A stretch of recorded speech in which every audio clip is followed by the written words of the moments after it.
Alright, so I decided to make a video about the ambient temperature sensor for the Bmw X5 E53. I haven't seen any videos out there, so here you go.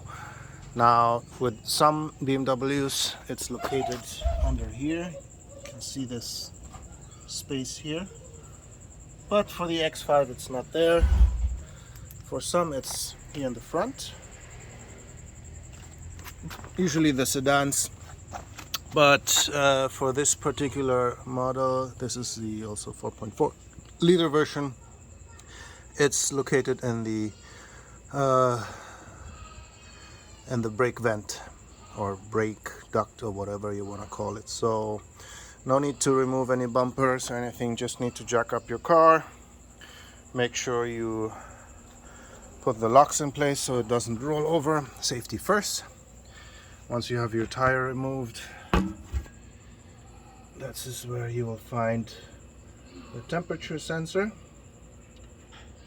Now I'm gonna go ahead and pull it out.